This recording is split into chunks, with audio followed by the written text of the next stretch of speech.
Canada, you know, we find that they're charging us over 200% for dairy products. You know about that. And when I left, we had that well taken care of, but under Biden, they just kept raising it. Very difficult to deal with, the Canadian representatives. 250% for dairy products, tariff.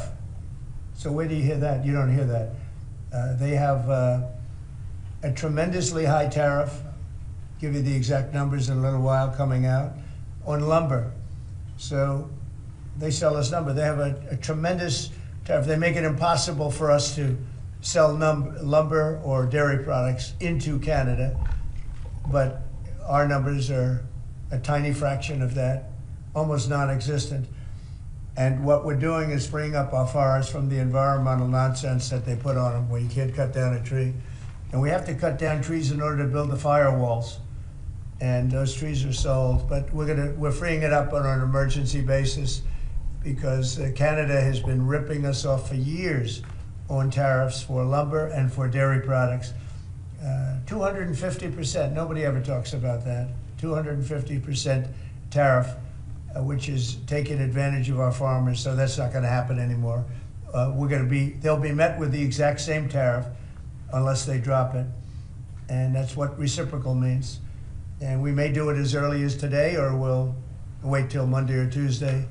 But that's what we're going to do. We're going to charge the same thing. It's not fair. Never has been fair.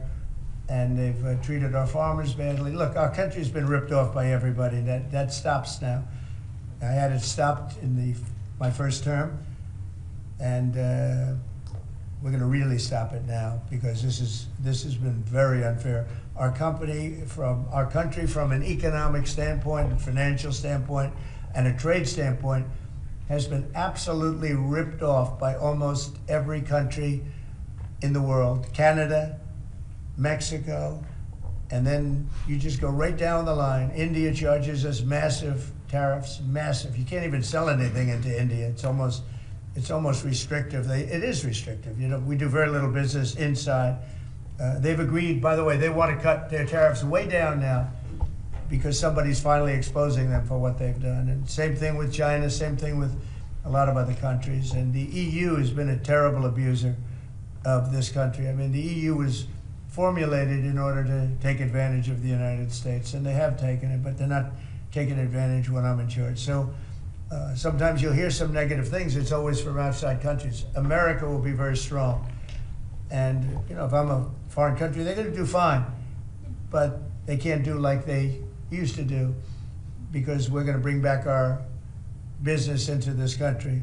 We need it from a job standpoint. We need it from even just a psychological standpoint. Think of it, 90,000 factories are gone since the beginning of NAFTA. So we're not going to have that, and we're going to see them build it back. Now we've already had 5 major automobile companies. First time you've heard this in a long time, since my first term, actually.